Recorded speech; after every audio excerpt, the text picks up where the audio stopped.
Nous retrouvons à présent la Golden, une pomme au goût très savoureux. En effet, la 5e femme la plus riche du monde n'est autre que Laurene Powell Jobs, la veuve de Steve Jobs, le cofondateur d'Apple. Diplômée d'un bachelor en sciences politiques et économiques, elle travaille dans les années 80 dans les secteurs de la banque afin de créer une société d'agroalimentaire écologique, un nom un peu compliqué pour désigner des plats cuisinés bio. Elle rencontre Steve Jobs en 1989 et se marie en 1991. C'est ce qu'on appelle un coup de foudre. Avec une fortune estimée à 20 milliards de dollars, l'épouse du mythique entrepreneur décédé utilise son héritage pour combattre le président Trump sur les sujets qui lui tiennent à cœur. L'éducation, le climat, le droit des femmes et le progrès social. Proche d'Hillary Clinton et donatrice de longue date du Parti démocrate, c'est néanmoins une femme droite et très engagée qui 20 ans avant de rencontrer son mari se battait déjà pour défendre des causes axées sur l'éducation, la réforme de l'immigration et les questions environnementales. La différence aujourd'hui, c'est qu'elle en a les moyens. Et ça, c'est un joli coup du sort. Elle devient également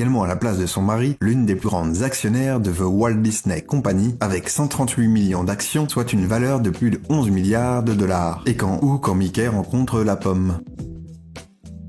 La 4e femme la plus riche du monde, Jacqueline Mars, la fille de Forrest Edward Mars et petite fille de Franklin Clarence Mars, fondateur du groupe familial américain, vous l'avez compris, Mars Incorporated, qui produit du chocolat, des aliments pour animaux et autres confiseries. Aujourd'hui, la fortune de Jacqueline s'élève à 24,7 milliards de dollars. Merci le chocolat. Avec ses deux frères John et Forrest Jr., cette mère de 3 enfants à la chevelure déconcertante partage un véritable empire agroalimentaire dont elle est la vice-présidente. Car ce qui est sorti des cuisines de son aïeul s'est transformé en success story à l'américaine. M&M's, Mars, Royal Canin, Pedigree, Oncle Ben's, Suzy One, Snickers, toutes ces marques appartiennent au groupe familial. L'histoire de cette entreprise débute avec Franklin Mars, son grand-père, découvreur de la recette du Milky Way américain.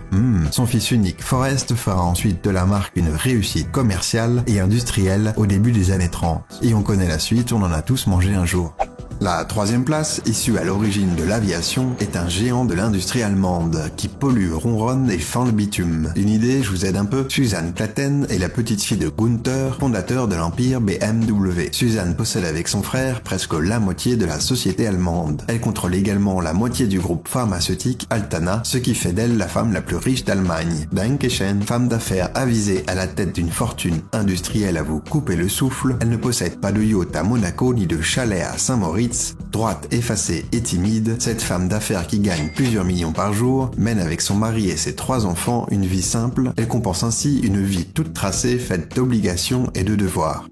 Décidément, le chocolat, ça rapporte. La 2e femme la plus riche du monde est Maria Franca Fisolo, l'impératrice du Nutella. Elle règne sur le géant italien de la confiserie Ferrero et possède un patrimoine de 25,2 milliards de dollars. C'est également la plus grande fortune d'Italie. Une femme devant tous les hommes en Italie, voilà qui est remplie d'ironie. Il y a plus de 55 ans, elle est embauchée comme secrétaire et interprète pour son premier emploi. Puis elle épouse le patron, le mythique Michele Ferrero, papa de Nutella, Kinder, Tic Tac et autres mon chéri bien dégueu. Maria Franca, héritière de l'empire du Nutella, fuit les mondanités autant que le luxe ostentatoire, et rares sont les clichés qui dévoilent cette propriétaire de 22 usines qui emploie 37 000 salariés dans 53 pays. Discrète, secrète et cato, elle s'est toujours obstinément refusée à rencontrer la presse, illustrant à merveille la devise des Ferrero, mieux vaut faire que dire. En 1946, Michele Ferrero avait hérité lui-même de son père pâtissier une petite entreprise provinciale et la recette d'une super créma à base de noisettes et de cacao qu'il a légèrement modifié et rebaptisé Nutella. Le succès a été immédiat et le groupe a ensuite multiplié les produits phares que l'on connaît tous aujourd'hui.